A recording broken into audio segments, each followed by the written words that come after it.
Alléluia, bien-aimé dans le Seigneur, que Dieu te bénisse, que Dieu te visite. Oh, bien-aimé, parce que j'ai envoyé mon ange pour ton salut. Oh, bien-aimé, ceux qui n'ont pas ange na yo, pour na salut na yo, pour tout le monde lola. Quelle grâce! Oh, et entre le quelle joie immense! Alléluia, nzamba succulent, nzamba goût.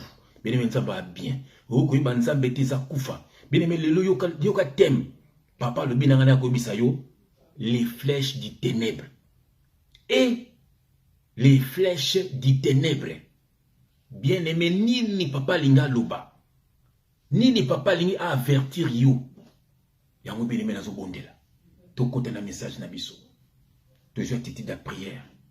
Éternel Dieu des armées. Papa, tu es bon, tu es merveilleux.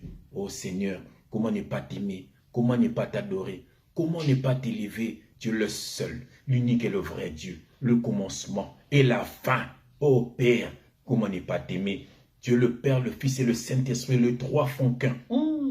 Père, je te dis merci. Merci Papa pour ce moment merveilleux que tu nous accordes parce que tu veux parler dans ma bouche pour ton enfant qui soit libéré.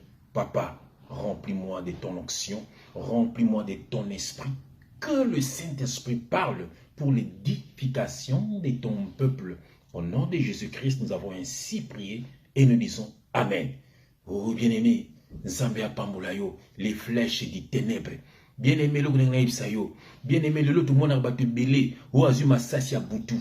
Ou babeti boye. Ou alamuki boye. Ou alalaki alamuka kite. Bien-aimé, azoki flèche. Bien-aimé, na ténèbre batine de la kabiso ba flèche. Bien-aimé, batine de la kabiso ba flèche. Bien-aimé, tant au monde à midi, yeba ke ba flèche yak. Tant au monde à minuit, yeba ke ba flèche yak. Tant au monde à 3 heures du matin, yeba ke ba flèche yak. Batine de la kabiso ba flèche. Bien-aimé, na tongo ba 6 heures ba flèche yak. Bien-aimé, sougozaki diba. Na flèche wana yango tamso ozwa cancer. Na flèche wana omatamso kufi. Na flèche wana ebebisi musala na yo. Na flèche wana ekotisi mbutu na libana na yo. Ekotisi mbutu na ndako na yo. Flèche nini batindela yo. Flèche nini batindela lelo okoma na bitumba. Na famille na yo, na couple na yo, na santé na yo. Bébé ba cancer ebele za ba flèche batindela ki yo. Ba sida ebele za ba flèche batindela ki yo. Bien aimé ba kambo ebele, oh mutu passe tout le temps. Oh bien aimé, flèche nini batindela yo. Yango bien aimé, nzamba yipsinga na yipsa yo, longa na distraction. Satan abunisaka mutu azalaka na ye. Voilà. So zaka na ita abunso ndengeni. Abunso ndengeni. Toke na verset na biso liboso, naza na psaume 11 verset 2. Naza na psaume 11 verset 2. Je lis au nom de Jésus-Christ. Bien-aimé yoka. Car voici les méchants bandent l'arc. Ils ajustent leurs flèches. Bien-aimé, ils ajustent leurs flèches sur la corde pour tirer dans l'ombre sur ceux dont le cœur est droit.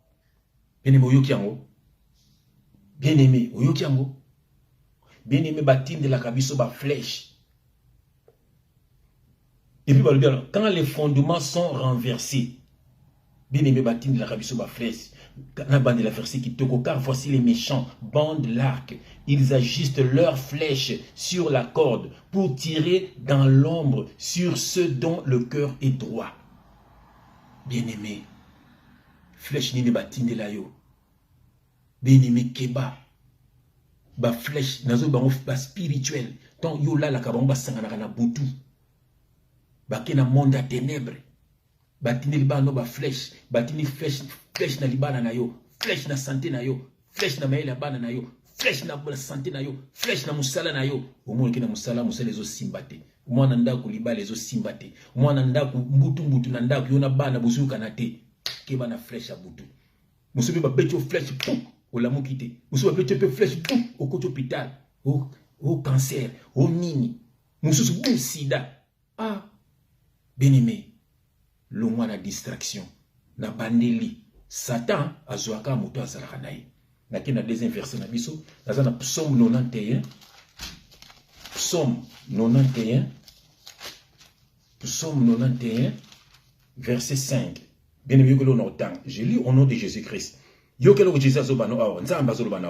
ne craindras ni les terreurs de la nuit. Yoka bien, ni la flèche qui vole le jour, ni la flèche qui vole le jour, ni la peste qui marche dans les ténèbres, ni la contingent qui frappe en plein midi. Yoka contingent dans ce groupe Yabandoki qui frappe en plein midi. Yoka awaskel kamalbia que 1000 tombent à ton côté et 10 000 tombent et 10 000 à ta droite, tu ne seras pas atteint. De tes yeux seulement, tu regarderas et tu verras la rétribution des méchants. Car tu es mon refuge, ô Éternel, tu fais du Très-Haut ta retraite. Refuge nayo, babini tu es mon refuge éternel. Ce qui nous a un refuge nayo, est-ce qu'il y a au bombana, bien-aimé, babi oyo, que 1000 tombent à droite, 10 000, yoga babi que 1000 tombent à ton côté, 10 000 à droite, tu ne seras pas atteint. Ataba flèche na bango yamba komi okubanga te, tu ne craindras ni les terreurs de la nuit na butu ba minuit bien aimé ba telemaka yoka ni la flèche qui vole le jour ni la flèche ni la peste qui marche dans les ténèbres, ni la contagion qui frappe en plein midi. Yoka, de tes yeux, bien aimé, comme on a n'engue bako koya, nzamba otiaba ngona confusion, soki Yesu, soki nzambe, aza retraite na yo, soki obatama na makila ma Yesu Christ. Bien aimé, yoka bilo balobia, yoka bien aimé verset kitoko, yoka bien aimé, balobi awa nini, yoka balobi ana verset na verset 8. De tes yeux seulement tu regarderas et tu verras la rétribution des méchants. Car, bien-aimé, tu es mon refuge. Si Dieu est ton refuge, na mis sur mon nenge bakokoya. Au moins ka bango moko bakomo tonga ne pa na yo. Ben mo ka bango bimisa na basekele pour mete yo batama na makila ma Jésus Christ. Bien-aimé, batum so ba comprendre parole to mona minuit boy ala muki. Et na minuit batile baka. Mona 5h ala muki. Mona midi. Bien-aimé, ce n'est pas toi qui combats. C'est Christ qui combat pour toi. Abi, gardez silence. Exode 14, 14. Gardez silence. Je combattrai pour vous. Bien-aimé, yona tongo la mougo tiki je ne n'aime beaucoup ensemble. Voilà. Na bouton va en vola là il faut sambela ko fuka mi binza na tiki bouton na maboko no zinga na makela ma Jésus Christ rendre invisible à toute attaque d'ennemi partout sika ba ko sanga na contre ngaba mona ngate ba zinda na mabulu na bango moko na kombo na Jésus Christ. Oh bien-aimé, au tilimi ko tambola na chambre, au nyazo nyata bango, bandoki ya famille, bandoki ya ba camarade, bandoki ya quartier, bandoki ya ba collègue, ozunyata bango, na tamboli ko na bino, nzambo baki, oh Seigneur, ba kusala ba marche pied na biso, bien-aimé, babi de tes yeux, boko mona, ndenge ba ko kweya, ba ko yanzela moko, ba ko pangala na banzela sambo, pambate nzambe ndaza refuge na yo. Au batamanami kila ma Jésus Christ soko za bongo te bako beta yo yoka faire ça souka aussi c'est pour le mokadelo na Luc 10 verset 19 Luc 10 bien aimé ezama lindisi Luc 10 verset 19 je lis au nom de Jésus-Christ bien aimé que l'on s'appelle binayo voici je vous ai donné je lis au nom de Jésus-Christ notre leader. Oh, voici, je vous ai donné le pouvoir de marcher sur les serpents et les scorpions et sur toute la puissance de l'ennemi et rien ne pourra vous nuire. Pourquoi tu ne crois pas la parole? Pourquoi tu crois ton pasteur, un gourou, un sorcier, un féticheur? Il te ment. Ils font des batailles, la vérité. Oye, nani yosa. Parce que ce que yenda za bongo yo za bongo te lukuta na nouvelle alliance biso tout to batama na makila ma Jésus Christ biso tout to na molimo santo biso tout de satabanga biso mais yazo ko ça que yende satabanga yendo fulanda aza lukuta balobi voici je vous ai donné le pouvoir vous en avez pouvoir de marcher sur les serpents sur le diable vous marcher sur yé yango bitambola ka nyata bango. Babi sur le scorpion, c'est un piège ennemi. Et sur toute la puissance de l'ennemi, de ma flèche na bango, ba makambo na bango, ba soumi na bango, bien aimé, on marche sur yango. Y en a tel que marcher sur l'eau, marcher sur la foi, marcher sur la parole.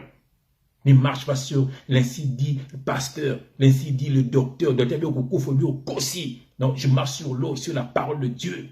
C'est lui qui a les derniers mots. Bien aimé, que Dieu te bénisse. Qui va na ba flèche na bango zala mwana nzambe ko zala muumbu wa pasteur te zala muumbu wa nzambe vivre nous bien Zala à l'aise. Quand vous avez dit frère Génie, na 15h, vous voyez, aux banga Satan, ça Satan mon armoire en zambété. Tant que Jésus a Pierre, Satan te réclame, Satan, Pierre vous avez qui n'a été. Pas la ranaïs, je suis moi au bout de la vie, j'ai prié pour toi. Voilà. Il y a mon ça, Abi Satan te réclame. Mais Pierre est qui mais qui Satan te réclame. Ou y batté pour yes pour yes zanayo. Mais ce que yo moko on a bunu. Tam su nzambe mtazo salo bongo andaka na trop pas me mona gauche mais yozo kanta Satan. Satan bunu sera moi nzambe te. Vous comprenez le langage nzambe te. C'est pas me mona droite fois kanga na gauche. Pas me mona gauche fois kanga na droite. Ba de so ko fa na famille ozo le la peut-être bango ba ki batuma paix. Toutes choses concourent au bien de ceux qui aiment Dieu et de ceux qui sont appelés selon ses projets. Ce que bien selon projet nzam, nzam dazo tambana yo. Voiture ne koufi nzam la sali bon pas yebi voiture ngai me pas ma bé. Tant so ba problème accident mo so ba ko flèche accident ya longoli yo mon voiture koufa ba ndi ulela nga pena no bunda ba bumisi nga karezate, c'est Dieu. C'est Dieu. Ba séparation sous moi la vie, c'est Dieu. Zalana nzambe. Nous surtout soit dans la joie. Bien aimé, voilà. Reste avec le Seigneur.